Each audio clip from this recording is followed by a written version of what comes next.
হোসেনপুরে হত্যা চেষ্টার বিচার চেয়ে মানববন্ধন। কিশোরগঞ্জের হোসেনপুরে খসরু মিয়া খোকনকে হত্যা চেষ্টার অভিযুক্ত আসামিদের বিচার চেয়ে ধুলিহর এলাকার বাসীর ব্যানারে গতকাল রবিবার সকাল 10টায় হোসেনপুর পৌর এলাকার নতুন বাজারে ঘণ্টাব্যাপী মানববন্ধন কর্মসূচি পালন করেছেন। মানববন্ধন শেষে পৌর এলাকার প্রধান সড়ক প্রদক্ষিণ করে। মানববন্ধনে বক্তারা জানান, উপজেলার ধুলিহর গ্রামের মোহাম্মদ খসরু মিয়া খোকন পূর্ব শত্রুতার সূত্রপাত থেকে গত 13 নভেম্বর বুধবার রাত 8টার দিকে হোসেনপুর বাজার থেকে বাড়ি ফেরার পথে থানার পেছনে বাবুল হুজুরের মাদ্রাসার সামনে পাকা রাস্তায় গতি রোধ করে ধুলিহর গ্রামের জাহাঙ্গীর আলমের ছেলে আতিকুল্লাহ ও তার ভাই আমানুল্লাহ উজ্জ্বল মিয়া গং হাতুড়ি পেটা করে ও হত্যার উদ্দেশ্যে পেটে ধারালো ছুরিকাঘাত করে। পরে এলাকাবাসী তাকে উদ্ধার করে প্রথমে হোসেনপুর উপজেলা স্বাস্থ্য কমপ্লেক্সে ভর্তি করে। অবস্থার অবনতি হয় ময়মনসিংহ মেডিকেল কলেজ হাসপাতালে প্রেরণ করা হয়। বর্তমানে তিনি সেখানে চিকিৎসাধীন রয়েছেন।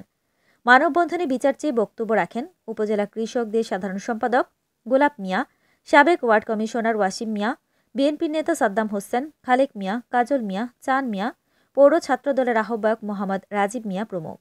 এ ঘটনায় হোসেনপুর থানায় হত্যা চেষ্টার অভিযোগে আমানুল্লাহ, আতিক মিয়া, উজ্জ্বল মিয়া, আসলাম মিয়া ও অজ্ঞাত 4-5 জনের নাম উল্লেখ করে শনিবার 16 নভেম্বর থানায় মামলা দায়ের করা হলেও এখনো কোনো আসামি গ্রেপ্তার হয়নি বলে বক্তারা জানান।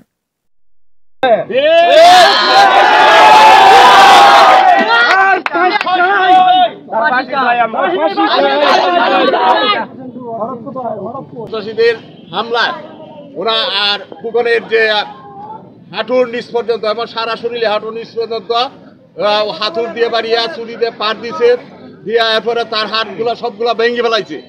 তাই আমরা আজকে এই মানববন্ধন তার সুষ্ঠু বিচারের জন্য এবং সর্বোচ্চ বিচারের জন্য আমরা এখানে মানববন্ধন করছি। আমি আশা করব খোকন আজকে পরিকল্পিতভাবে আজকে আমরা এই খোকনকে যেভাবে আক্রমণ করেছে, মানে এবার ছুঁড়ে এইভাবে মারে নাই। আমরা তার বিচার চাই। আমরা তার যে অবস্থা, সেই জন্য আমরা প্রশাসনের কাছে আমরা তার অতি তাড়াতাড়ি তাকে গ্রেপ্তার করে এদেরকে বিচারের আওতায় আনা হোক। আমি সকলকে ধন্যবাদ জানাই। আমি সুষ্ঠু বিচার চাই।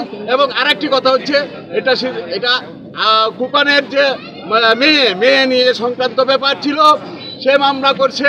কেন সে মামলা করলো, সেই মামলার প্রেক্ষিতে আজকে তার এই বিচার, তাকে পুঙ্গ বেড়ে দিচ্ছে, 2টা হাঁটু কেটে ফেলতে হবে, এই অবস্থা তার। আমরা তাই সুষ্ঠু বিচার চাই এবং তার মেয়েরও সুষ্ঠু বিচার আমরা চাই। তার মেয়েকে তারা বিবাহ করানোর পরেও এই মেয়েকে তালাক দিয়া বা এই মেয়েকে গ্রহণ করে নাই। গ্রহণ না করার প্রেক্ষিতে আজকে ওনার 2টা ট্যাঙ্ক, সে মামলা করাতে ওনার 2টা ট্যাঙ্ককে অচল করে দিয়েছে। তার সুষ্ঠু বিচার চাই।